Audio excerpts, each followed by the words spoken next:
A millionaire man adopted deaf twin girls who had been abandoned on the streets and took them into his home to care for them. One day, he came home earlier than usual and was shocked by what his wife was doing to them. Rain pounded the streets of New York, turning the pavement into a dark mirror reflecting the city lights. Thomas Laurent adjusted his tie, his tired eyes staring at the urban landscape through the window of his top-floor office. The wall clock read 11:30 p.m., reminding him that once again he was the last person in the building. With a sigh, Thomas grabbed his leather briefcase and his umbrella, casting a final glance at the photo on his desk, he and Anne, smiling on a distant beach in days that felt increasingly remote. With determined steps, he headed toward the elevator. The sound of his Italian shoes echoed through the empty lobby. The night guard gave a respectful nod, holding the door open to the storm outside. Thomas hesitated for a moment, watching the heavy raindrops bounce off the asphalt. Opening his umbrella, he plunged into the New York night. His black Audi waited, solitary, in the parking lot. Thomas quickened his pace, eager to escape the cold and damp. That was when a sudden movement caught his attention. On a bench in the small park across from the building, partially obscured by shadows and the curtain of rain, something stirred. Thomas narrowed his eyes, his heart inexplicably beating faster. Two small huddled figures, trembling and holding each other, became visible. For an instant he considered ignoring the scene. After all, a successful businessman wasn't supposed to get involved in potentially risky situations. But something, maybe the emptiness he had been feeling lately, or a remnant of compassion that the corporate world hadn't crushed, made him change direction. Approaching carefully, Thomas felt the air leave his lungs. Two little girls, no more than 5 or 6 years old, identical as drops of water, were crouched beneath a thin, soaked jacket. Golden curls clung to pale faces stained with tears and dirt. "Hello," Thomas called softly, extending his umbrella over the girls. "Are you lost?" The girls looked up, startled. Identical gazes of fear and mistrust stared back at him. Thomas tried again, his voice gentler this time. "Where are your parents? Can I help you find them?" Silence. The twins only clung to each other more tightly, shaking not just from the cold, but also from fear. That was when realization struck Thomas like lightning. The girls couldn't hear him. They were deaf, his heart clenched. He looked around, hoping to see an adult searching for them, but the park was deserted. The rain kept falling mercilessly, and the little ones seemed to have been out there for hours. Thomas hesitated. Bringing unknown children home was insanity, wasn't it? Anne would be furious, but leaving them there, alone and vulnerable, was unthinkable. With a resigned sigh, he made his choice. Using slow gestures and exaggerated facial expressions, Thomas managed to convince the twins to follow him to the car. They moved like frightened animals, clinging to each other as though their lives depended on it. The drive to the Laurent mansion was tense. Thomas glanced frequently in the rearview mirror, studying the two tiny figures in the back seat. They seemed even smaller, surrounded by the luxury of the vehicle, their drenched clothes staining the fine leather. When the gates of the property opened, Thomas felt a surge of anxiety. How would he explain this to Anne? His wife, always so meticulous and averse to surprises, would surely not welcome two unknown, dirty children into her immaculate home. The lights at the main entrance came on before Thomas even parked. Anne appeared in the doorway, her silk robe billowing in the night breeze. Her usually composed face twisted in shock at the sight of Thomas helping the twins out of the car. "Thomas? What? Who are these children?" Anne's voice trembled slightly, her wide eyes fixed on the drenched figures. "I found them abandoned in the park," Thomas explained quickly, guiding the girls inside. "They seem to be deaf. I couldn't leave them out there in that storm." Anne stepped back as though afraid the children might contaminate her with some illness. But what are we going to do with them? We can't just—" Her protest was interrupted when one of the twins sneezed, a small, frightened sound that echoed in the entry hall. Instinct overcame hesitation, and Anne found herself calling for the housekeeper. "Mary, quickly, bring towels and dry clothes, and prepare a hot bath." The next few hours passed in a whirlwind of activity. The twins, still silent and frightened, were bathed, dressed in soft pajamas, and fed hot soup. Thomas and Anne watched, both fascinated and anxious, as the little ones ate ravenously, as though they hadn't seen food in days. When they were finally taken to one of the guest rooms, the girls clung to each other on the large bed, their huge, distrustful eyes watching every move the adults made. Thomas felt a lump in his throat at the sight of the fear and vulnerability on those small faces. Back in the master bedroom, Anne collapsed at the edge of the bed, exhausted. "What do we do now, Thomas?" "We can't just keep them." Thomas sat next to his wife, wrapping an arm around her shoulders. "First thing in the morning, I'll call the police and social services. But tonight, they need a safe place to sleep." Anne nodded slowly, her gaze distant. "They looked so scared, so lost." Thomas pressed a gentle kiss to his wife's temple. "I know this wasn't how we planned tonight, but sometimes the heart takes us down unexpected paths," Anne finished, a small smile tugging at her lips. That night, while the storm raged outside, a different kind of silence hovered over the Laurent mansion. In the guest room, two tiny figures slept curled up together, finding, for the first time in a long while, a moment of peace. And in the master bedroom, Thomas and Anne lay awake, their minds filled with unanswered questions and their hearts inexplicably lighter. Fate had placed Sophie and Claire in their path, and something told Thomas that nothing in their lives would ever be the same. What tomorrow would bring, he didn't know. But one thing was certain. Those girls had found a place in his heart, a place that went far beyond the silence surrounding them. Thomas's office had never seemed so austere as it did that morning. Seated in his leather chair, he stared at the stack of documents before him, each page a reminder of the complex situation he was now facing. Across the desk, the family lawyer, Pierre Dumont, adjusted his glasses, his expression a mixture of concern and curiosity. "So you really want to go forward with this, Thomas?" Pierre asked, his voice laden with caution. "Temporary adoption is not a simple process, especially given the unique circumstances." Thomas leaned back, his eyes straying to the photo of Anne and the twins that now held a place of honor on his desk. The image, taken just a week earlier, showed a hesitant smile on his wife's face, while Sophie and Claire, still shy, nestled close to her. "We don't have a choice, Pierre," Thomas replied firmly. "Those girls need us, and to be honest, I think we need them too." With a resigned sigh, Pierre began laying out the procedures: visits from social workers, psychological evaluations, adjustments to the home. It seemed like an endless list. Thomas absorbed every word, determined to do whatever was necessary. Meanwhile, back at the Laurent mansion, Anne was in a situation she never imagined. Sitting on the plush living room rug, she watched attentively as the sign language instructor they had hired demonstrated basic signs. Melissa, a young woman with a gentle smile and expressive hands, was patiently showing her the fundamentals. "Good morning," Anne signed awkwardly, her hands still unfamiliar with the movements. Across the room, Sophie and Claire observed with a mixture of surprise and curiosity. Seeing the once imposing Mrs. Laurent sitting on the floor making gestures was entirely new for them. Melissa smiled encouragingly. "Very good, Mrs. Laurent. Now, how about we try 'How are you?'" Anne repeated the sign, this time with a bit more confidence. To her surprise, Claire, the bolder twin, responded with a small smile and the sign for "fine." Anne's heart raced. It was the first time one of the girls had directly responded to her. She felt a sudden wave of emotion, something she hadn't felt in a long time. The following weeks brought subtle yet profound changes to the Laurent mansion. The silence, once oppressive, now felt alive, filled with gestures, expressions, and a growing mutual understanding. Thomas, always the busy executive, began reserving evenings and weekends exclusively for the family.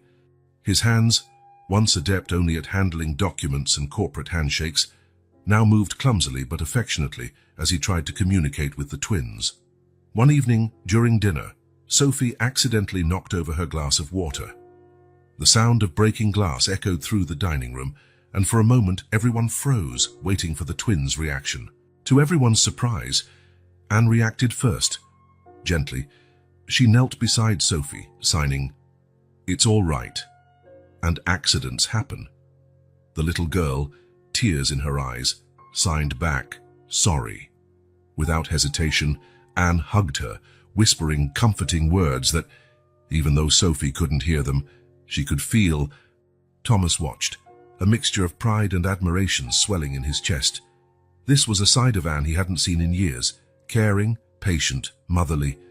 The family routine gradually adjusted. Mornings, once filled only by the sound of newspaper pages turning and cups of coffee being emptied, were now enlivened by enthusiastic gestures and timid smiles. Annie, to everyone's surprise, including her own, began waking up earlier to help the twins dress and prepare breakfast. One afternoon, Thomas arrived home earlier and found a scene that left him frozen in the living room doorway. Anne was sitting on the couch, a children's book on her lap, her hands moving gracefully as she told the story in sign language. Sophie and Claire were utterly captivated, their eyes shining with fascination. When Anne noticed his presence, she smiled, a genuine smile that lit up her entire face. "Come join us, darling," she signed, surprising Thomas with her newfound fluency. "Join our story time." As the days turned into weeks, the Laurent mansion, once a monument to success and perfection, became a home. Colorful drawings began to decorate the stainless steel refrigerator. Small pairs of shoes appeared by the entryway. And, most surprising of all, laughter. Yes, the laughter of children who could not hear but could certainly feel joy, echoed through the hallways. Anne, in particular, seemed to blossom.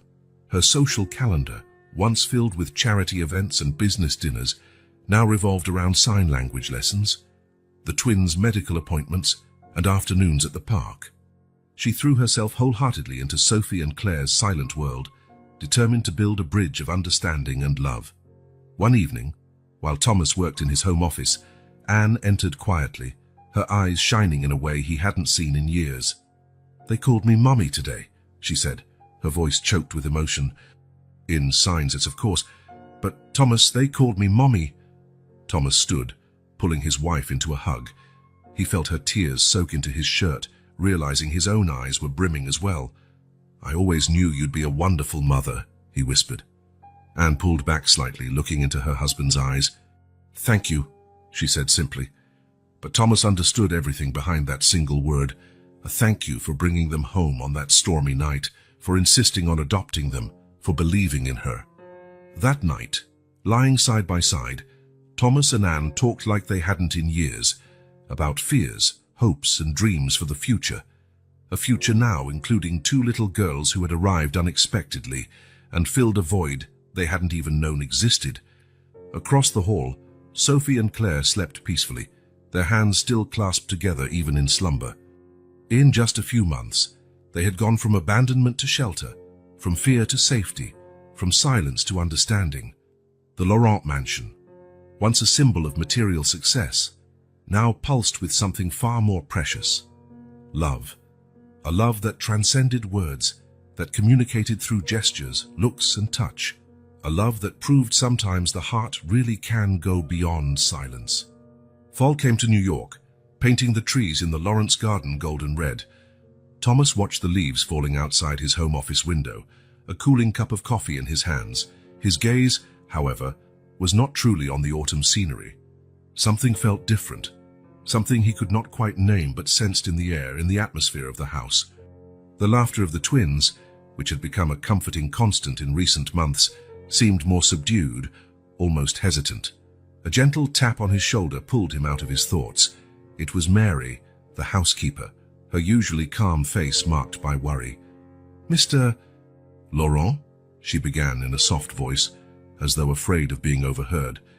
"May I speak with you for a moment?" Thomas nodded, indicating the chair across from him.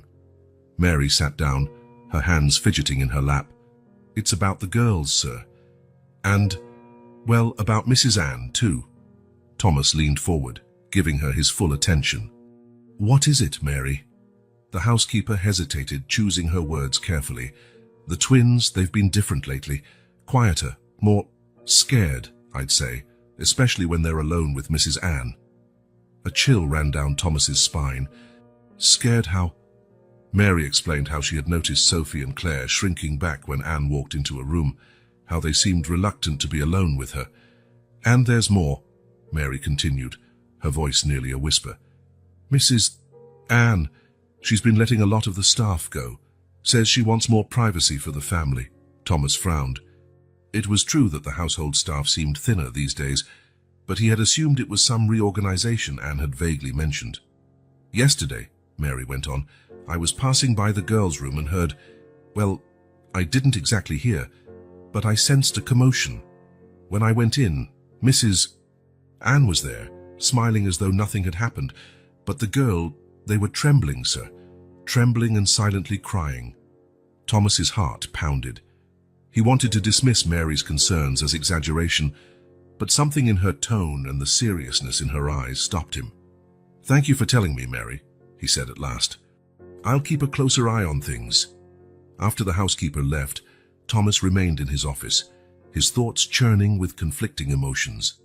Anne had changed so much over the past months, becoming the loving mother he had always known she could be. How could something be wrong now? Determined to observe more closely, Thomas began paying attention to details he'd previously overlooked. He noticed how Sophie and Claire, once so open and smiling, now seemed to shrink away whenever Anne drew near. He saw the anxious looks they exchanged when Anne announced some activity with them. One afternoon, returning home earlier than usual, Thomas heard muffled sounds coming from the music room. Heart pounding, he approached silently, inching closer with each step. Through a crack in the door, he saw Anne seated at the piano, playing furiously. The twins were beside her, their small hands pressed against the wood, their faces twisted in a mix of concentration and fear. "You need to feel the music," Anne exclaimed, her voice strangely high-pitched. "Even if you can't hear it, you must feel it." "Try again." Thomas looked on in horror as Anne forced the girls' hands onto the keys, making them play a melody they couldn't hear. The twins' eyes were wide, silent tears streaming down their cheeks. He was about to intervene when Anne abruptly stopped, pulling the girls into a tight hug. "Oh, my darlings," she whispered, "you're doing so well. Mommy is so proud of you." Thomas stepped back, confused and disturbed. What was going on? This wasn't the Anne he knew, the loving mother who had flourished over recent months. In the days that followed, Thomas noticed more subtle changes. Anne cancelled the regular sign language lessons, claiming she'd teach the girls herself from then on. Trips to the park, once frequent, became rare. Anne always had an excuse: bad weather, the girls feeling slightly unwell, the need for privacy. The mansion that had become a lively home began closing in on itself. Curtains remained drawn, the phone rarely rang, and Anne seemed constantly tense, as though waiting for someone to show up any moment to take the twins away. One evening, while Thomas worked in his office, he heard hurried footsteps in the hallway. Going to investigate, he found Sophie alone, clearly terrified. "Hey, princess," he signed, kneeling to her level. "What's wrong?" Sophie looked around as though she feared being seen, then made a gesture that broke Thomas's heart. She signed Mommy, and then Afraid. Before Thomas could respond, Anne appeared at the end of the corridor. "Oh, there you are, Sophie dear," she said, her voice sweet but underlined with tension. "Come along. It's time for your bath." Sophie cast one last pleading glance at Thomas before Anne led her away. Thomas stood there, in the dark corridor, a knot forming in his stomach. Something was very wrong and he could no longer ignore it. That night, lying next to Anne, who feigned sleep, Thomas stared at the ceiling, his mind brimming with questions and fears. The twins, who had brought so much joy and transformation into their lives, now seemed trapped in a dark mystery. What was Anne doing when they were alone? Why did the once happy, well-adjusted girls now seem perpetually anxious? Most importantly, how could he protect them without destroying the family they'd built? Thomas knew he had to act, but he also feared what he might find out. The silence that once defined the twins now seemed to permeate the entire house, heavy with secrets and unspoken fears. As the night wore on, Thomas made a decision. He would discover the truth, whatever the cost. Because deep in his heart, beyond the love he felt for Anne and the fear of the unknown, There was an unwavering certainty. Sophie and Claire needed him, and he would not let them down. The Laurent mansion, once a refuge of peace and newfound joy, now felt shrouded in tension. Thomas walked the quiet halls, his footsteps echoing on the marble floor, feeling like a stranger in his own home. The smiling photos on the walls now looked like masks hiding dark secrets. One Saturday morning, Thomas decided to spend more time with the twins. Entering their room, he immediately noticed something different. The shelves, once full of children's books and small toys, were oddly bare. "Sophie, Claire," he signed, calling the girls who were quietly playing on the rug. "Where are your favorite books?" The twins exchanged worried glances before Claire timidly answered, "Mommy took them. She said we needed new things." Thomas frowned. Anne hadn't mentioned anything about removing the girls' belongings. Curious, he opened the closet only to find it nearly empty, holding just a few sets of basic clothes. His heart raced. What was happening? Why would Anne remove the twins' things without discussing it with him? In the days that followed, Thomas began noticing other strange behaviors from Anne. She spent hours locked in the office, whispering on the phone. Whenever he entered a room where she was alone with the girls, Anne immediately shifted as if caught doing something wrong. One afternoon, returning home early from work, Thomas found Anne agitated, frantically rearranging the music room. "What are you doing, honey?" he asked, trying to sound casual. Anne jumped, nearly knocking over a stack of sheet music. "Oh, Thomas, I didn't hear you come in. I was just thinking of restarting my piano lessons." "You know, for the girls," Thomas studied his wife's face. There was something in her eyes, a mix of determination and fear. "Anne, I thought we agreed that forcing the girls to play piano wasn't a good idea." "I'm not forcing anyone," Anne replied quickly, her voice an octave higher than normal. "They need stimulation, Thomas. We can't just let them fall behind because they're different." The word hung in the air, heavy with meaning that Thomas couldn't decipher. He wanted to argue, to say that the twins were making wonderful progress, but something in Anne's expression stopped him. That night, unable to sleep, Thomas decided to do something he never imagined he would. Using his connections, he discreetly arranged to install security cameras in key areas of the mansion. The idea of spying on his own family repulsed him, but his fear for the twins' safety overrode any ethical qualms.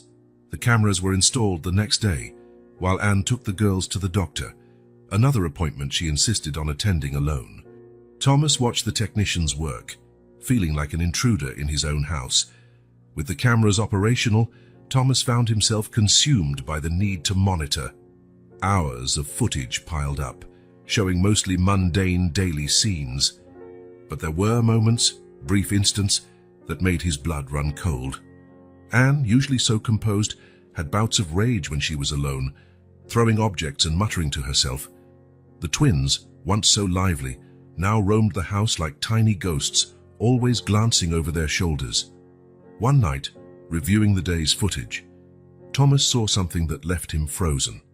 Anne was in the girls' room, rummaging through drawers and closets.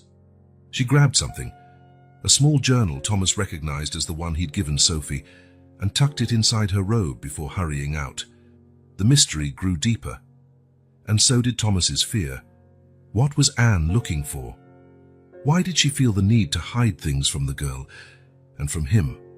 Tension in the mansion was palpable. Meals, once moments of shared joy, were now silent and uncomfortable. Anne talked too much, her voice artificially cheerful, while the twins barely touched their food.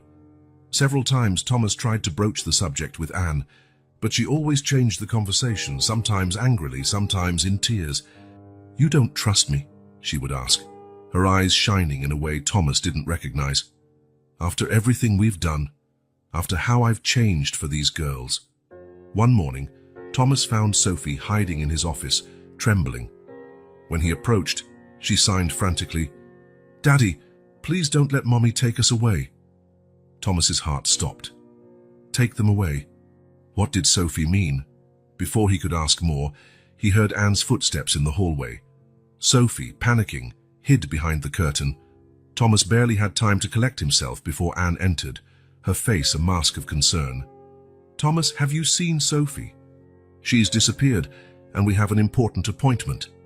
Thomas hesitated, feeling Sophie's desperate gaze on him from behind the curtain. "No, darling, I haven't. Maybe she's in the garden." Anne nodded distractedly and left. As soon as the door closed, Sophie ran into Thomas's arms and silently sobbing. At that moment, holding little Sophie trembling in his arms, Thomas knew he couldn't pretend everything was all right anymore. Something dark was happening under his roof, threatening to destroy the family he loved. Heavy-hearted, but resolute, Thomas realized he had to confront the truth no matter how painful it might be.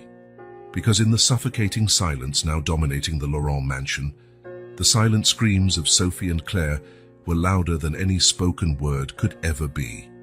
A grey morning dawned over New York, reflecting Thomas Laurent's state of mind. After sleepless nights and days of growing unease, he decided he could no longer postpone the inevitable. He needed to find out the truth, no matter how painful. With an excuse of an urgent matter at the office, Thomas left work in the middle of the afternoon, his heart growing heavier with each mile toward home. The mansion gates had never seemed so imposing, so threatening. Parking silently at the side entrance, Thomas let himself in through the back door, determined not to alert anyone to his early arrival. The silence that greeted him was oppressive, almost tangible. Moving carefully through the familiar yet suddenly alien corridors, Thomas heard muffled sounds from upstairs. His heart pounded as he recognized Anne's voice, though he couldn't make out the words. Climbing the stairs with measured steps, the sound grew clearer. It came from the twins' room. Thomas approached, his hand hovering over the doorknob for a moment before turning it slowly. The scene unfolding before him froze the blood in his veins. Anne stood in the middle of the room, her face twisted with an almost maniacal determination. Sophie and Claire were on the floor, silent tears streaming down their pale faces. Torn pages of what Thomas recognized as the girls' journals lay scattered around them. "You have to forget," Anne screamed, her voice shrill. "Forget everything that came before. I'm your mother now." "Only me." The twins trembled visibly, their small hands clasped together in a desperate search for comfort.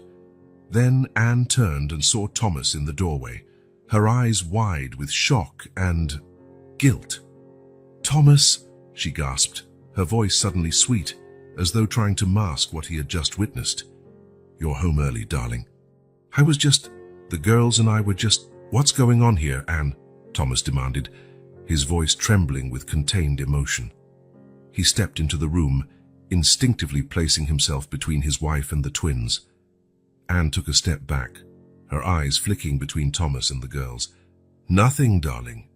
We were just having a little chat about the past and the future." Thomas knelt, hugging Sophie and Claire, who instantly clung to him as though their lives depended on it. He could feel their small bodies shaking.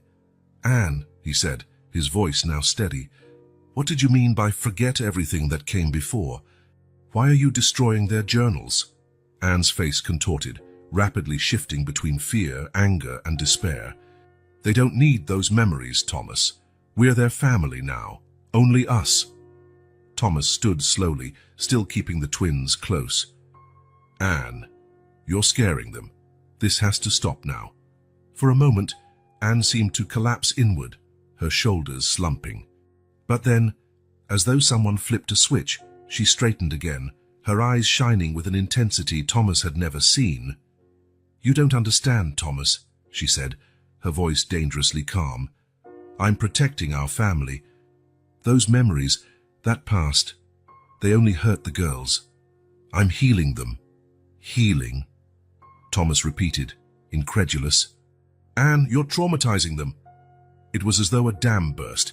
Anne began speaking rapidly, words pouring out in a torrent. "Don't you see? They need structure, discipline. I'm shaping them to be perfect, without limitations of the past, without the burden of deafness. I can fix it, Thomas. I can make them hear, make them speak." Thomas was horrified as he realized the extent of Anne's obsession. "They don't need fixing, Anne. They're perfect as they are." "No!" Anne screamed, stepping forward. The twins cowered behind Thomas. "You don't understand. I love them so much, Thomas. So much it hurts. And that's why I have to do this, for them, for us. Thomas looked at his wife, the woman he thought he knew so well, and saw a stranger. Her eyes, once filled with love and compassion, now burned with a feverish, almost frantic light. "Anne," he said softly, as though speaking to a frightened child. "You need help. This isn't love. It's an obsession. You're hurting the girls, hurting us all." For a brief moment, Thomas caught a flicker of recognition in Anne's eyes, as if she were coming out of a trance, but then the hardness returned. "You're against me," she whispered, inching toward the door. "All of you, but I'll prove I'm right. I'll save them, Thomas. I'll save our family." With those words, Anne bolted from the room, leaving Thomas stunned, holding the sobbing twins. In that moment, hugging Sophie and Claire, Thomas realized the situation was far more dire than he'd ever imagined. The woman he loved, the mother who had flourished so wonderfully, now posed a real threat to the children they had vowed to protect. With a broken heart yet steely resolve, Thomas knew he had to act quickly. The twins' safety was now his absolute priority. As he soothed them with gentle gestures, his mind raced through the next steps. The truth had been exposed, shocking and painful, but it was only the beginning. The battle for Sophie and Claire's safety and happiness had just begun, and Thomas was determined to protect them at any cost. The silence after Anne's sudden exit was deafening. Still holding the trembling twins close, Thomas took a deep breath, trying to calm his own racing heart. He knew the moment he had long dreaded had arrived. It was time to confront the truth, however painful. "Sophie, Claire," he signed gently, pulling back so the girls could see his hands. "I need you to be very brave right now. Can you stay here quietly for a minute? I'm going to talk to Mummy." The twins nodded, their wide, frightened eyes locked on Thomas. He gave them one more hug before getting up, his heart heavy with the responsibility he felt. He found Anne in the office, frantically rifling through drawers and cabinets. Papers and objects lay strewn on the floor, creating a scene of chaos that perfectly reflected her mental state. "Anne," he called softly, closing the door behind him. She spun around, her eyes wild and wide. "Thomas, good, you're here. Anne, we need to talk," Thomas interrupted firmly, taking a step toward her. "There's no time to talk," Anne exclaimed, her voice rising. "You don't understand, Thomas. I'm so close to curing them." Thomas shuddered. "Curing them? Anne, the girls aren't sick." "They're deaf, yes, but that's not an illness." Anne paused in her frantic search, staring at Thomas with an intensity that made him step back. "You're wrong. They can be more, Thomas. They can be perfect. I can make them perfect." "What do you mean by make them perfect?" Thomas asked, dreading the answer.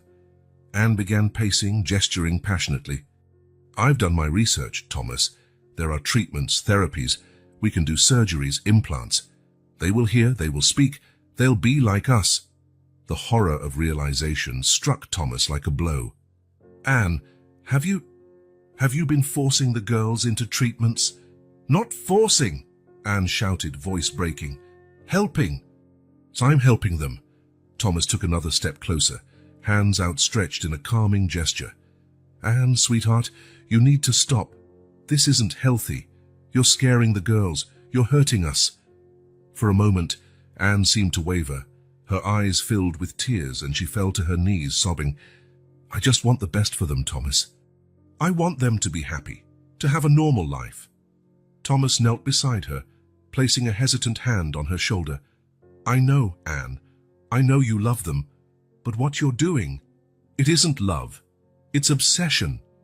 The words seemed to jolt Anne like an electric shock. She pulled away, her eyes once again hard and determined. "No, you're wrong. Everyone's wrong. I'm the only one who truly cares about their future." She rose quickly, rushing to the desk and yanking open a drawer. Thomas watched in horror as she pulled out a small medical kit. "What's that, Anne?" he asked, his voice shaky. "The solution," she replied, an eerie smile forming on her lips. "I was going to wait, do this when you were traveling. But now you'll see. You'll understand." Thomas positioned himself in front of the door. "Anna, whatever you're thinking of doing, please stop. Think about the girls. They're scared. They need us." "They need to be cured," Anne shouted, stepping toward the door. "Get out of my way, Thomas. Don't make me." She didn't finish her sentence. but the implied threat hung in the air. Thomas's heart constricted at seeing the woman he loved, transformed into someone he barely recognized. "Anne, please," he pleaded, his voice breaking. "Think about what you're doing. This isn't you. The Anne I know, the one who became such a wonderful mother to Sophie and Claire, would never do this." For a moment, Thomas saw a flicker of recognition in Anne's eyes, but it was quickly replaced by iron resolve. "You leave me no choice, Thomas," she said, her voice dangerously calm. Before he could react, Anne grabbed a heavy vase from the table and hurled it at him. Thomas dodged, and it shattered against the wall behind him. Taking advantage of the distraction, Anne bolted for the door, shoving Thomas aside. He tried to grab her, but she struggled violently. "Anne, stop!" Thomas shouted, fighting to restrain her without harming her. "Let me go!" she screamed, her nails scratching Thomas's face. "They need me! I have to save them!" In the hallway, drawn by the commotion, Sophie and Claire appeared, their faces pale with fear. Upon seeing them, Anne seemed to gain renewed strength. "My girls," she gasped, extending her arms toward them. "Come with Mommy. We'll make you better." The twins backed away, clutching each other, terror evident in their eyes. In that moment, seeing the fear on Sophie and Claire's faces, Thomas made a painful decision. With a swift movement, he pushed Anne back into the office and locked the door, leaving her inside. Anne's screams and pounding against the door echoed through the house, merging with the twins' silent sobs and Thomas's ragged breathing. Holding the girls close, Thomas knew the situation had escalated beyond his control. The woman he loved was lost in a dangerous delusion, and the children they'd vowed to protect were terrified. With a broken heart, but unwavering resolve, Thomas picked up the phone. It was time to seek outside help. Sophie and Claire's safety depended on it. As he dialed, Anne's screams continued, a chaotic symphony of rage and despair that would forever scar their family's memories. The sound of splintering wood echoed through the Laurent mansion, followed by a scream that chilled Thomas's blood. In a moment of distraction, while he was on the phone with authorities, Anne had broken down the office door. Thomas sprinted down the hall, heart in his throat, only to see Anne disappear into the twins' room, dragging Sophie and Claire with her. The click of the lock rang like a sentence. "Anne!" Thomas yelled, pounding on the door. "Anne, please, open up! Let's talk about this." On the other side, he could hear the muffled sobs of the girls and Anne's frantic voice.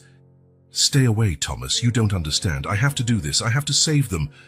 Thomas pressed his forehead against the cold wood, fighting the panic threatening to consume him. "Anne, please, think about what you're doing. You're scaring them. They need us to be calm."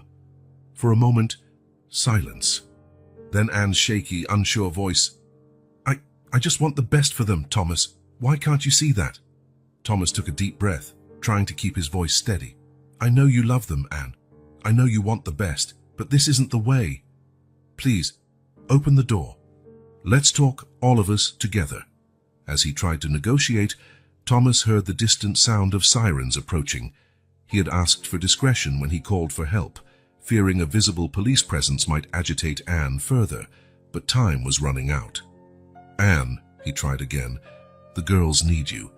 They need the loving mother you've been. Do you remember how they smiled when you first read them that story in sign language? That's the Anne they need now." A muffled sob came from inside the room. "I only wanted them to be normal, Thomas. I wanted to give them everything they never had before." Thomas's heart twisted. Beneath Anne's obsession lay a deep love and a genuine desire to help. But at some point, that love had become distorted into something dangerous. "They are normal, Anne," he said softly. "They're perfect, just the way they are, and you've already given them the most important things: love, safety, a family." Soft footsteps down the corridor signaled the arrival of professional help. Thomas saw Dr. Elise Dubois, the psychiatrist he had contacted in an emergency, approach quietly, accompanied by 2 paramedics. He gestured for them to wait, not wanting to disrupt his fragile dialogue with Anne. "Anne," Thomas called again. "Do you remember the day we brought the girls home? How scared we were, not knowing what to do. But we learned together. We grew together. We can overcome this too, as a family." There was a tense silence, broken only by the occasional sobs of the twins.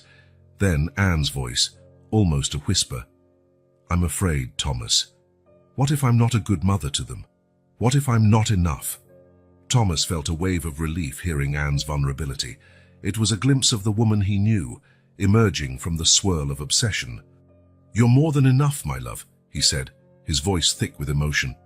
"Sophie and Claire love you exactly as you are, just like I do. We're a family, Anne. Imperfect sometimes, confused, but united by love." There was a sound of movement inside, and then, to Thomas's immense relief, the lock clicked. The door opened slowly, revealing Anne, eyes red and swollen, holding Sophie and Claire's trembling hands. Thomas stepped forward, opening his arms. Anne hesitated for a moment, then, with a broken sob, moved into his embrace, pulling the girls in as well. "I'm sorry," she murmured through tears. "I'm so sorry. I'm so sorry." Thomas held her tightly, feeling the small hands of the twins gripping his legs. For a moment, they stayed like that, a family united in the midst of chaos. Gently, Dr. Dubois approached. "Mrs. Laurent," she said softly, "my name is Elise. I'm here to help.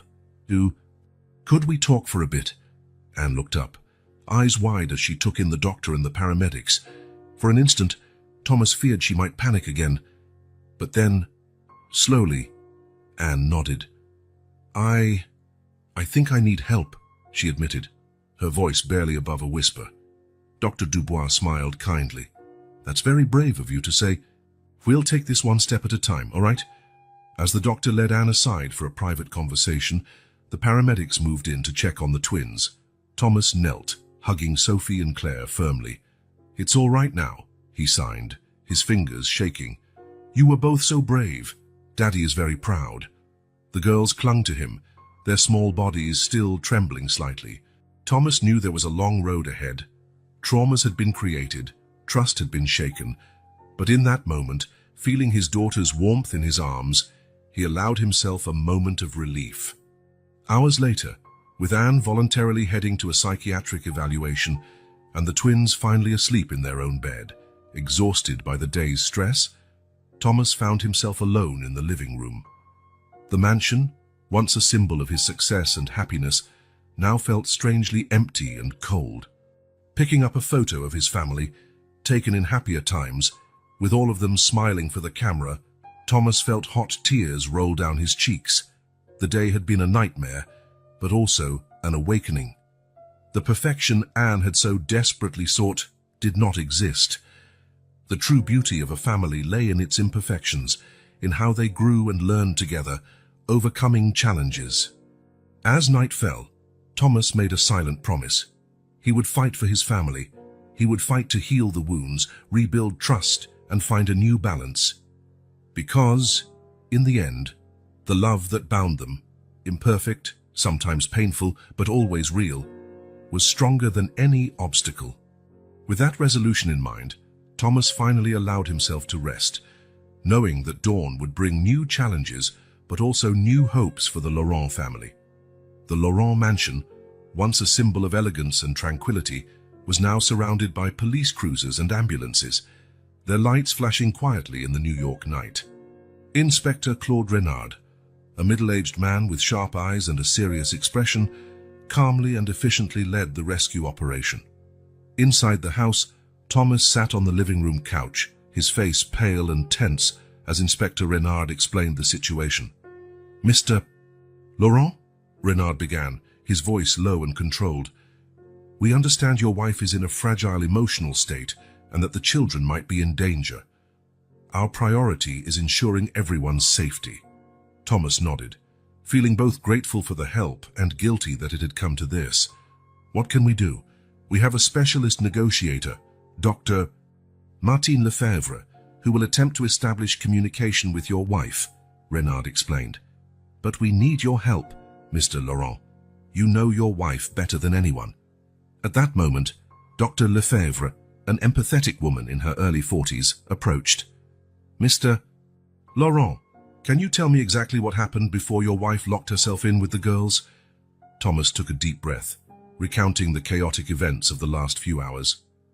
He explained Anne's escalating obsession with curing the twins, her erratic behavior, and the confrontation that led to the current standoff. Dr.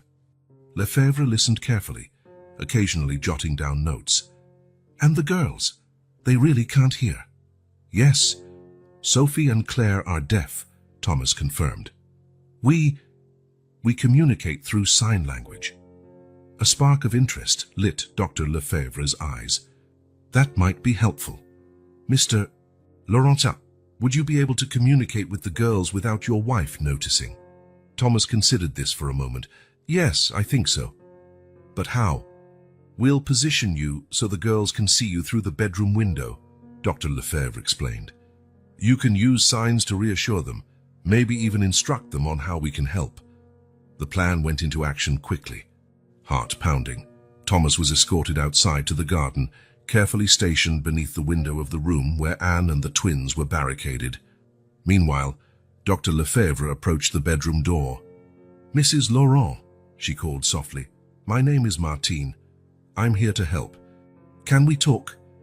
Inside the room, Anne clutched the twins closer, her eyes wide with fear and confusion. Go away, she shouted. You don't understand. I have to protect them. While Dr. Lefebvre tried to calm Anne, Thomas focused on the twins.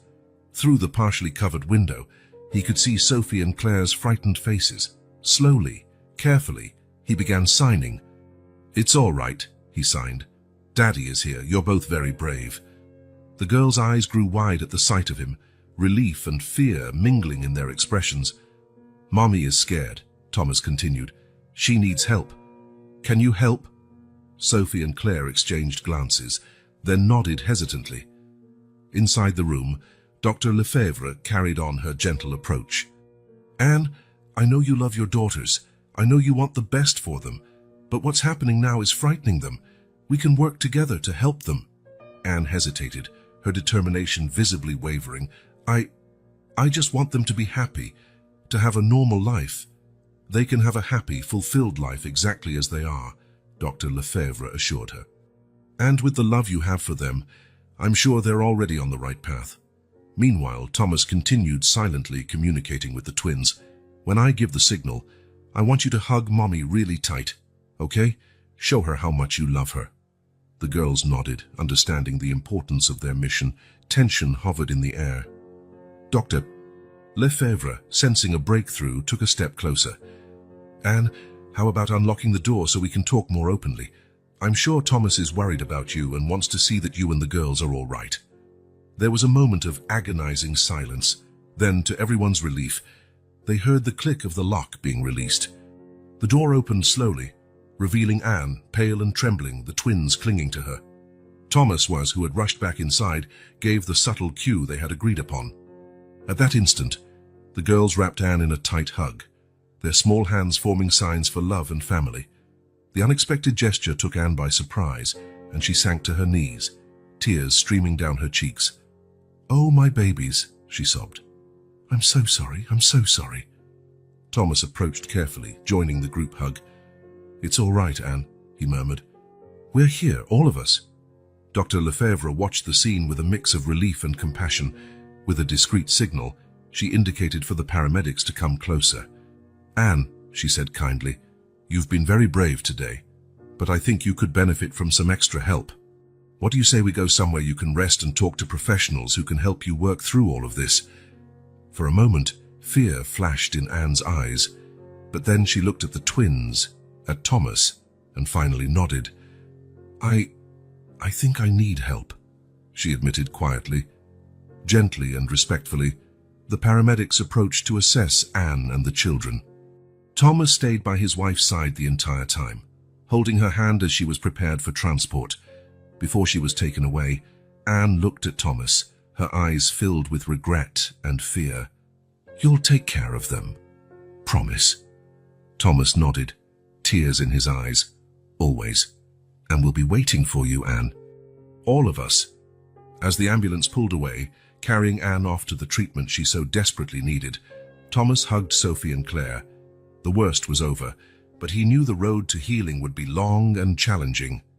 Gazing at his daughters, Thomas felt a mix of exhaustion and determination. The night had tested their love, courage, and resilience.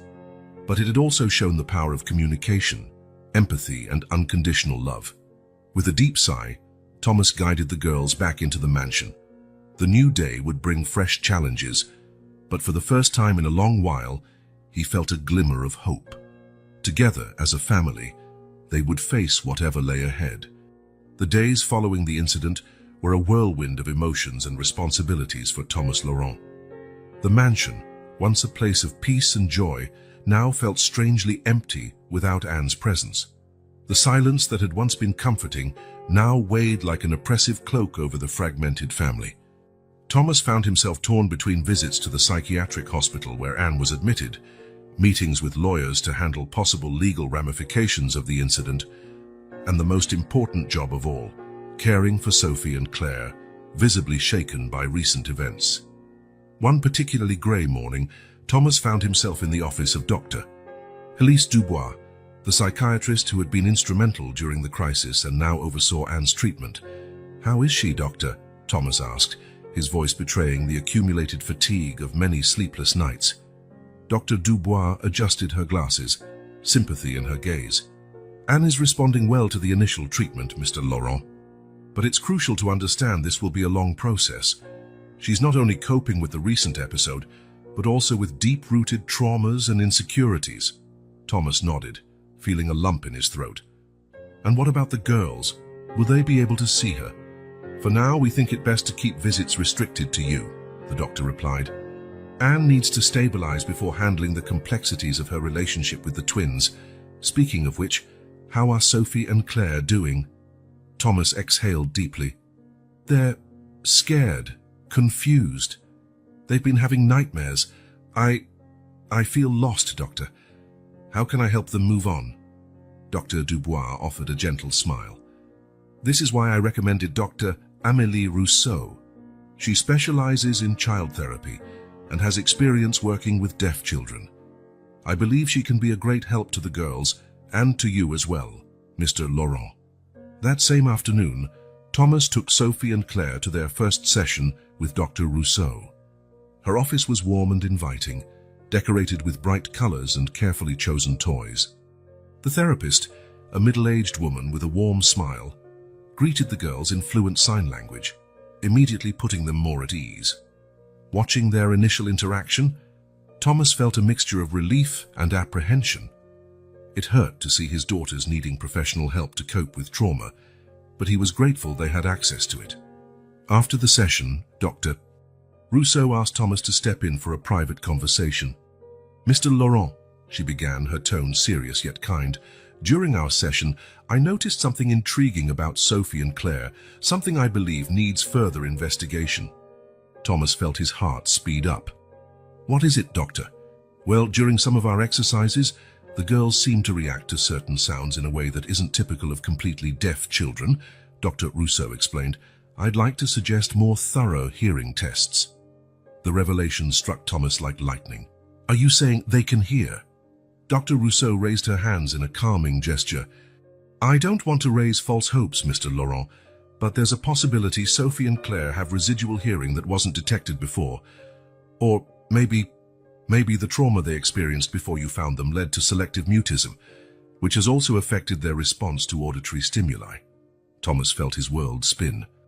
The possibility that the twins might have some degree of hearing, or that their silence was a product of trauma rather than profound deafness, was overwhelming. In the days that followed, Sophie and Claire underwent a series of tests and evaluations. Thomas observed anxiously through each procedure, his heart swinging between hope and fear. Finally, after what felt like an eternity, the results arrived. Dr. Martin Lefebvre, a specialist in pediatric audiology, sat down with Thomas to discuss the findings. "Mr. Laurent," he began, his professional tone calm, "the results are, frankly, surprising. Sophie and Claire are not as profoundly deaf as was initially believed. They have a significant amount of residual hearing in both ears." Tears pricked Thomas's eyes. "But why have they never—" Dr. Lefebvre continued. "Based on the exams and the history we've been given, we believe the girls developed a form of selective mutism as a response to severe trauma. They effectively shut down their ability to process sounds and speech as a coping mechanism. Thomas's mind reeled at the implications. So, they can learn to talk, to hear normally.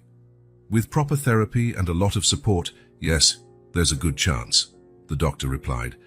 But it's important to understand this will be a long and challenging process.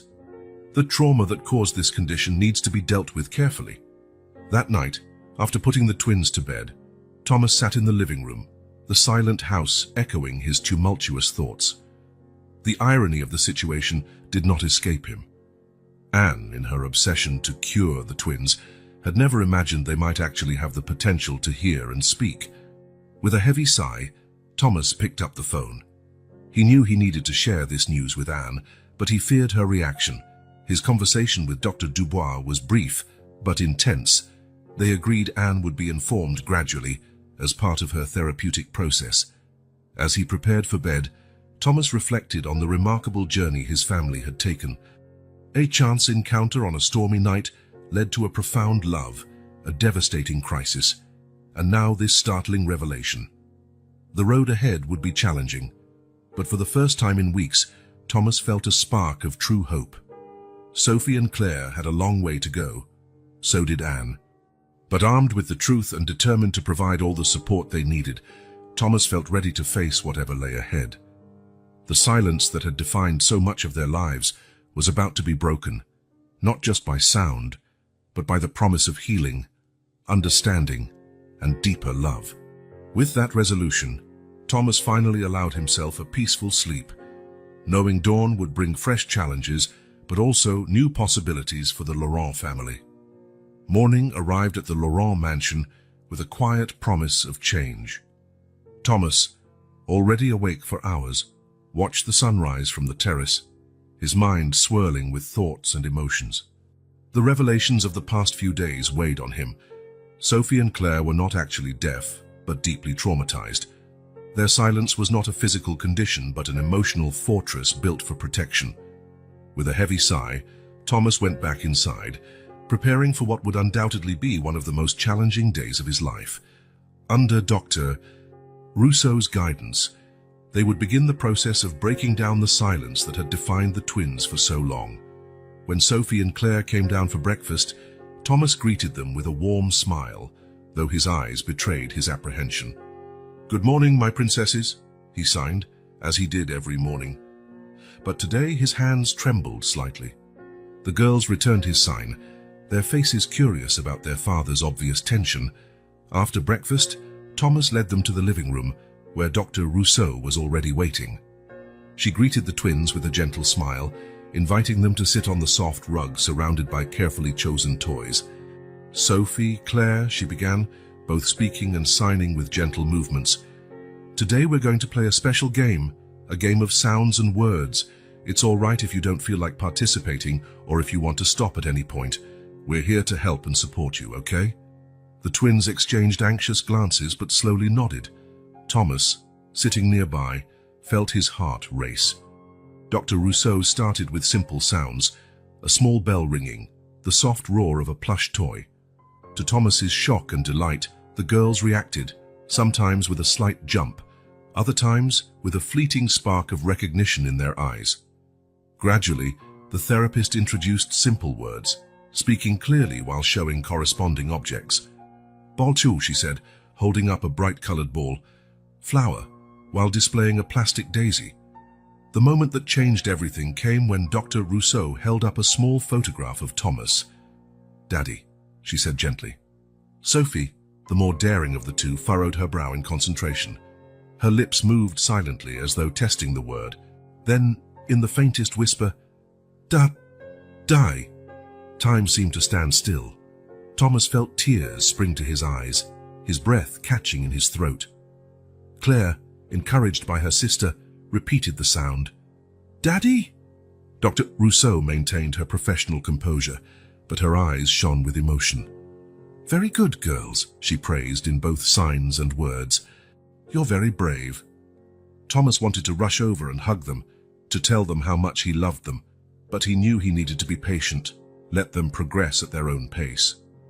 In the days that followed, Sophie and Claire took hesitant yet firm steps toward the world of sounds and spoken words. Each new word was a victory, each sound a revelation. Water, please, thank you. Simple expressions that for any other family would be routine, but for the Lawrence were daily miracles. However, with progress came new challenges. As the twins opened themselves to a world of sound, long-buried memories began to surface. Nightmares became frequent, the girls waking up screaming, a sound that was both terrifying and miraculous to Thomas. It was during one of these difficult nights that the truth of the twins' past began to emerge. Thomas was comforting Sophie after a particularly intense nightmare when she whispered between sobs, "Bad man," shouted a lot. Thomas's heart tightened. Gently, he asked, "Who shouted, sweetheart?" "The man and before you, Daddy," Sophie answered, her voice quivering. "He hurt us. He made scary noises." The puzzle pieces began to fit. Thomas remembered the rainy night he found the twins, alone and terrified. How many horrors had they faced before that? In subsequent sessions with Dr. Rousseau, more details emerged. The twins had been abused, exposed to constant screaming and violence. Their silence had been not only a defense against the horrible sounds they experienced, but also a way to become invisible, to avoid attracting their abusers' attention. Learning these truths devastated Thomas. Countless nights he spent awake, tormented by visions of what his daughters had endured. Yet along with the pain came a fierce determination to help them heal, protect them, and love them unconditionally. Their path to recovery took on a new urgency. Thomas worked tirelessly with Dr. Rousseau and a team of specialists to create a healing environment for Sophie and Claire. Speech therapy combined with play therapy and art therapy gave the girls safe ways to process their experiences. During this time, Thomas also dealt with Anne's reaction to these revelations. In carefully monitored visits to the psychiatric facility, he gradually shared the discoveries about the twins. Anne's response was a complex blend of shock, guilt, and, surprisingly, relief. "I knew, somehow, I knew there was more," Anne said in one of those visits, tears streaming down her cheeks. "I wanted so badly to help them, but I did everything wrong." Thomas squeezed his wife's hand, feeling a combination of love and forgiveness. "We all made mistakes, Anne. What matters is that we now know how to really help them." As the weeks turned into months, the Laurent mansion was once again filled with sound. Hesitant laughter, whispered words, even gentle songs crooned in shy, unsteady voices. Every new sound was a victory, every spoken word another step toward healing. One night, as Thomas tucked the girls into bed, Claire tugged on his sleeve. "Daddy," she said, her voice still a bit rough from lack of use, "tell a story." Thomas felt his heart overflow with love and gratitude. "Of course, sweetheart," he replied, voice thick with emotion. "Which story would you like to hear?" "Ours," Sophie chimed in, snuggling closer. "Tell us how you found us." As Thomas began recounting that rainy night that changed their lives forever, he realized they were writing a new chapter together, one of healing, resilience, and unconditional love. The silence was broken now, and though the road ahead would still be long and sometimes hard, Thomas knew that together, he, Anne, Sophie, and Claire, they would find their voice and their strength. The Laurent family was finally learning to speak the language of love, healing, and hope. Fall arrived in New York with golden and red hues, mirroring the profound changes taking place inside the Laurent mansion. Leaves drifted lazily to the ground in the garden, where Sophie and Claire played under Thomas's watchful eye. Their laughter, once so rare, now filled the air more and more often.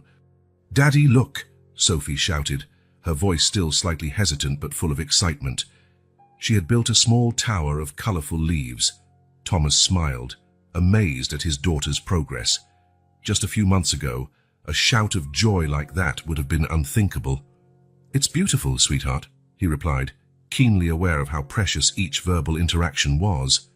Therapy sessions with Dr. Rousseau had become the family's focal point, taking place 3 times a week. The twins immersed themselves in a world of therapeutic games, speech exercises, and activities tailored to help them process their past trauma. Thomas watched with a mix of pride and heartache as Sophie and Claire, through games and drawings, revealed glimpses of their earlier experiences. Dolls representing bad people were banished to time out, while father figures were depicted as heroic saviors. "It's normal for them to project a lot onto you right now," Dr. Russo explained during one of Thomas's parent counseling sessions. "You represent safety and unconditional love, but be careful not to put too much pressure on yourself to be perfect." Thomas nodded, feeling the weight of responsibility. Sometimes I'm afraid I'll do something wrong and traumatize them even more," he admitted. Dr. Rousseau smiled gently. "Thomas Gound, the fact that you worry so much already shows you're on the right track. The key is consistency, love, and patience. And don't forget to take care of yourself, too." Following the therapist's advice, Thomas began setting aside time for his own well-being. Long walks in the park, meditation sessions, and even some therapy sessions for adults to process his own fears and feelings. At home, the routine adapted to the twins' evolving needs. Evenings, once silent, were now filled with bedtime stories, lullabies hummed softly, and whispered conversations. Thomas learned to recognize the girls' signs of anxiety, responding with calm and reassurance. "It's all right to be scared," he would say softly when a nightmare startled one of them awake. "But remember, you're safe now.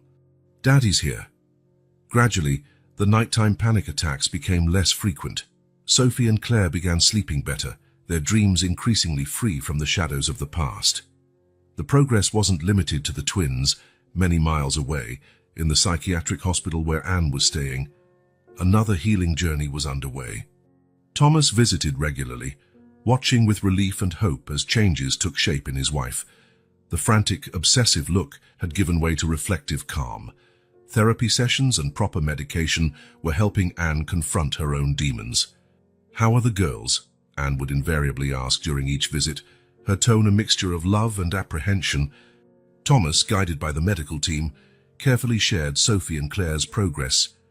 "They're talking more every day," he mentioned one time. "Claire even asked to hear music yesterday." Anne's eyes filled with tears. I'm so sorry for everything, Thomas, for not seeing what they really needed." Thomas held her hand, feeling that familiar blend of love and forgiveness. "We're all learning, Anne. The important thing is that we're on the right track now."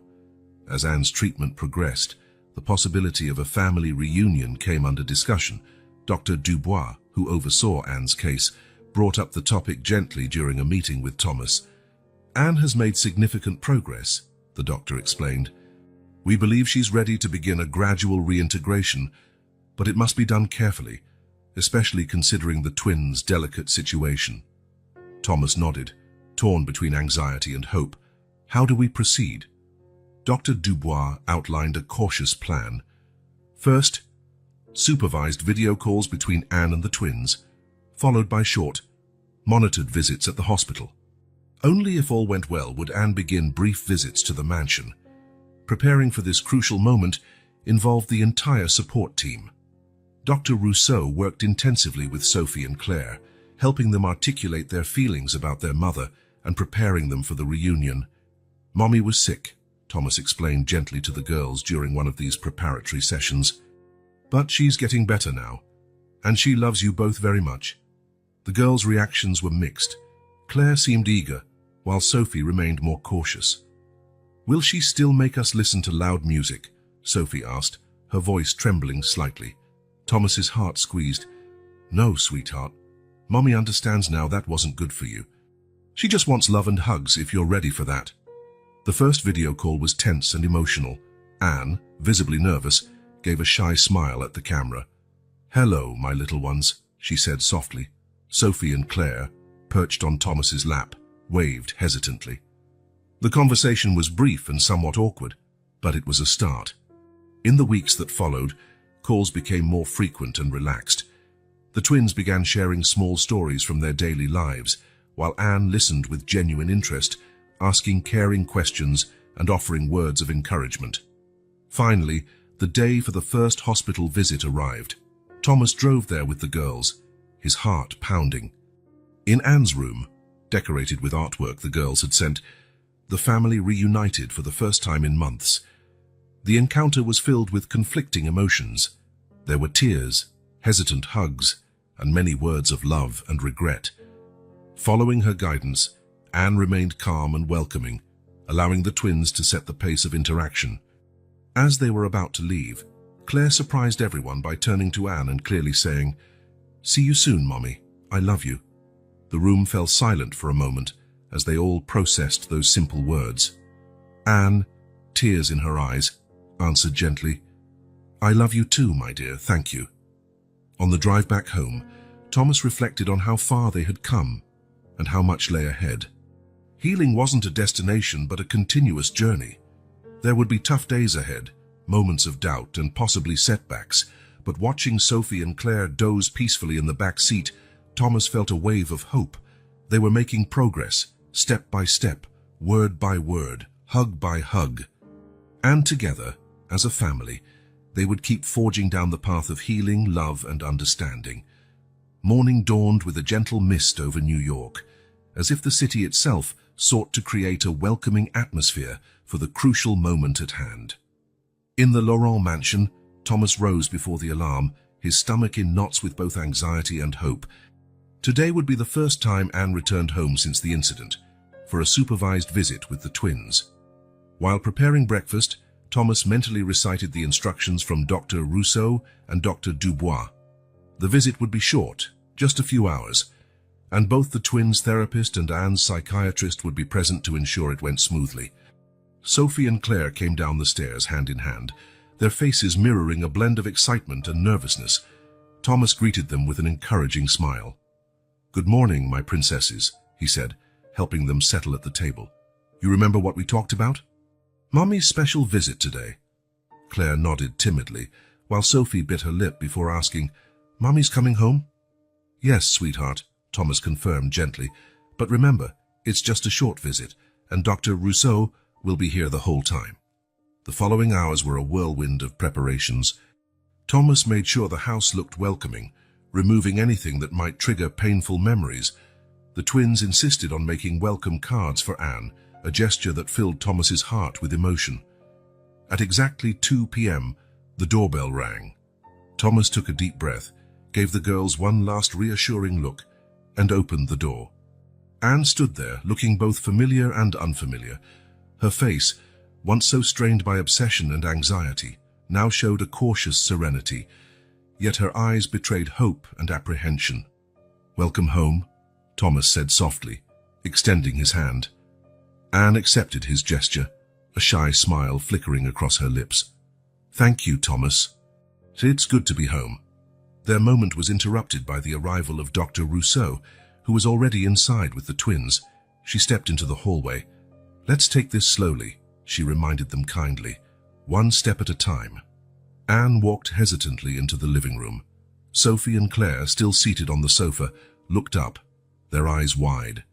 For a moment, silence filled the air, laden with memories and unspoken emotions. Claire broke the stalemate, slowly standing and walking toward Anne, handing her the welcome card she had made. "Welcome, Mommy," she said, her voice nearly a whisper. Anne knelt to be at eye level, tears glistening. "Thank you, my love," she managed, accepting the card with trembling hands. "May I give you a hug?" Claire hesitated briefly, then nodded. The hug was brief but genuine, and when they pulled apart, both had tears in their eyes. Sophie watched, her face reflecting a swirl of emotions. Thomas sat beside her, offering silent support. Slowly, Sophie also approached, holding out her own card. "It's very pretty, Sophie," Anne praised softly. "You've always been so talented at drawing." A small smile tugged at Sophie's lips. "Thank you," she murmured. At Dr. Rousseau's suggestion, they all sat down, beginning a carefully guided conversation. Anne, following her therapist's advice, let the girls lead the interaction, answering their questions with honesty and sensitivity. "Are you still sick, Mommy?" Claire asked at one point. Anne exchanged a quick glance with Dr. Dubois before replying, "I was sick, yes, sweetheart, but I'm getting better every day, and I'm learning how to be a better mommy to you." Sophie, who had remained mostly silent, finally spoke up. "You won't make us do things we don't want anymore." The question hit Anne like a punch to the gut. Thomas instinctively leaned forward, ready to intervene, but Dr. Rousseau signaled him to wait. Anne took a deep breath, tears spilling freely now. "No, Sophie. Never again. I'm so very sorry for everything I did. I thought I was helping, but I was wrong, so wrong. You two are perfect just the way you are, and I love you unconditionally." The silence that followed was heavy, charged with emotion. Then, to everyone's surprise, Sophie stood up and walked to Anne. For a moment, she just looked into her mother's eyes. Slowly, she opened her arms. The hug that followed was a profound moment of healing. Anne held Sophie gently, her quiet sobs shaking them both. Claire joined in, and for several precious minutes, mother and daughters reconnected in a way that went beyond words. Thomas watched, tears on his own face. Dr. Rousseau placed a comforting hand on his shoulder. "This is a good start," she murmured. As the afternoon went on, the atmosphere in the living room gradually lightened. Anne listened intently to the girls' stories of therapy, new interests, and progress in speaking. Thomas noticed how cautious she was not to push, letting them share at their own pace. When it was time for Anne to leave, a wave of tension resurfaced. The twins, now somewhat accustomed again to their mother's presence, seemed reluctant to let her go. "I'll come back for another visit soon," Anne promised, her voice soft but firm. "And we can keep doing video calls if you'd like." Sophie and Claire nodded, their expressions a mix of sadness and hope, as Thomas escorted Anne and Dr. Dubois to the door. He felt a surge of conflicting emotions. There was still a long road ahead, but today they had taken a crucial step toward healing. "Thank you, Thomas," Anne said softly before leaving, "for not giving up on our family." Thomas merely nodded, a knot in his throat preventing him from speaking. He watched as Anne got into the car, giving one last wave to the girls peering out from the window. Back inside, Thomas hugged Sophie and Claire. "You both were very brave today," he said, kissing the tops of their heads. "Daddy," Claire asked in a small voice, "will Mommy come back home one day?" Thomas exchanged a look with Dr. Rousseau before replying carefully, "Maybe, sweetheart. Let's take it one step at a time, okay? What's important is that we're all working together to feel better and be happy." That night, as he tucked the girls into bed, Thomas reflected on the intense day. The road to reconciliation and forgiveness would be long and, at times, painful. There would be tough days ahead, moments of doubt and maybe even setbacks.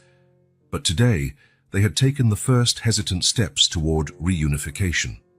In those steps, Thomas saw a glimmer of hope, the promise that, with love, patience, and understanding, the Laurent family could not only heal but become stronger than ever.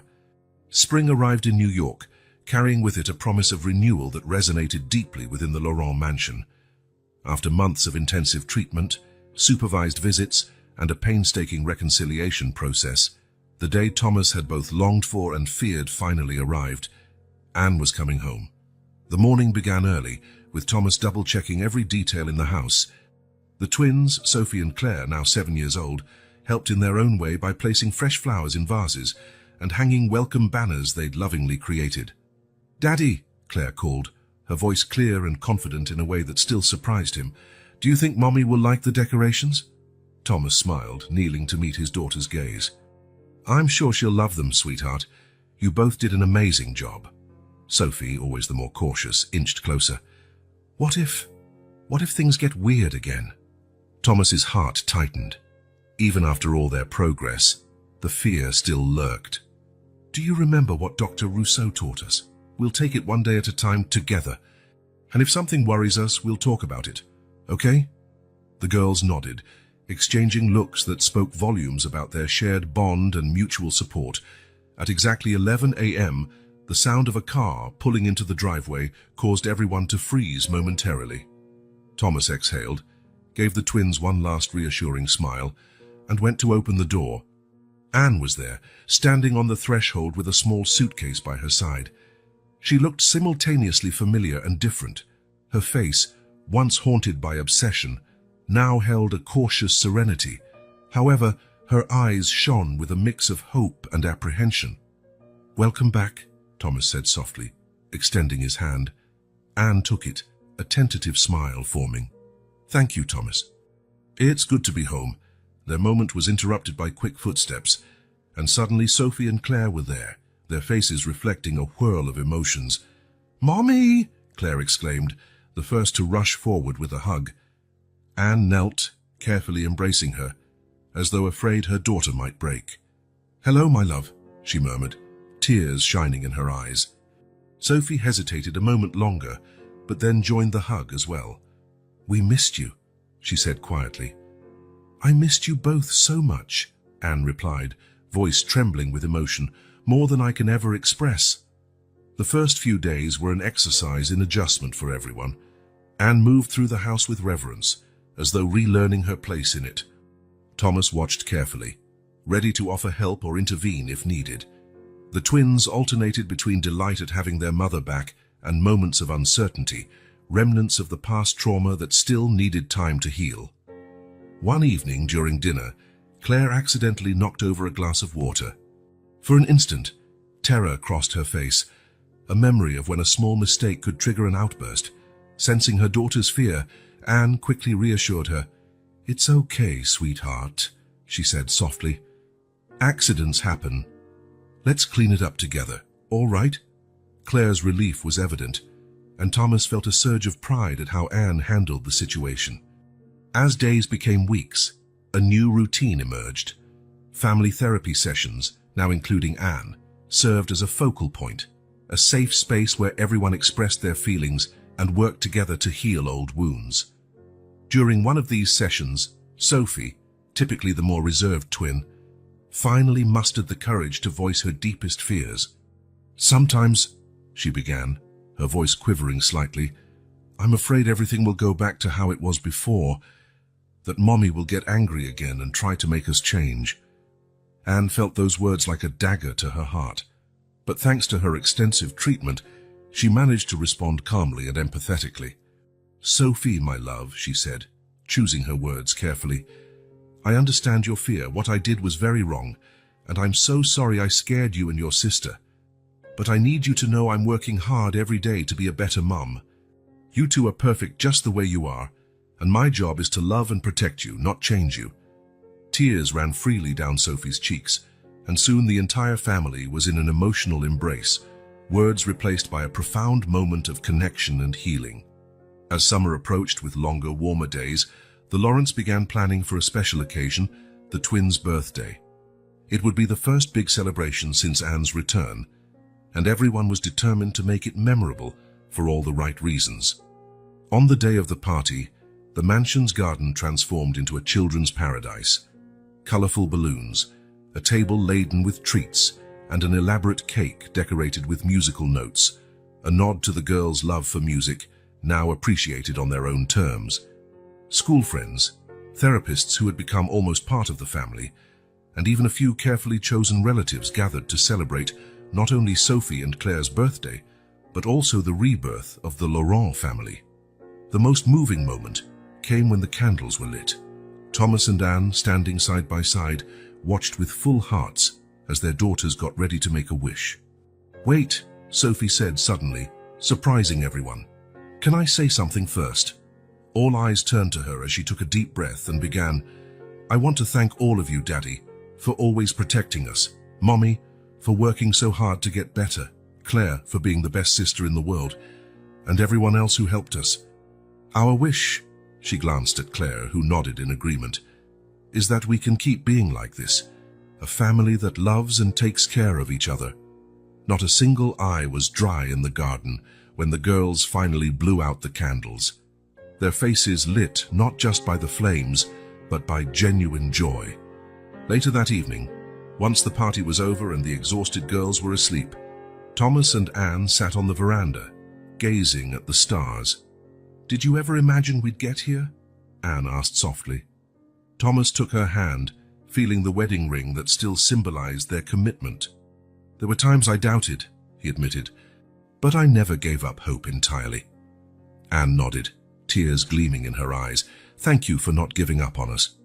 As the night wore on, Thomas reflected on the extraordinary journey his family had taken, from silence to sound, from fear to trust, from pain to healing.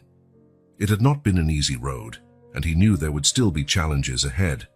But looking at his wife, thinking of his daughters asleep upstairs, he felt a profound sense of gratitude. They had faced silence, physical and emotional, that threatened to tear them apart. In its place, they had built something beautiful, a symphony of love, forgiveness, and resilience. The Laurent mansion, once a place of secrets and pain, now echoed with laughter, music, and open conversation, a living testament to the power of unconditional love, the strength of family, and humanity's capacity to overcome even the darkest challenges. As the first shooting star streaked across the sky, Thomas made a silent wish that his family would continue to grow, learn, and love, always finding their voice, even in the quietest moments.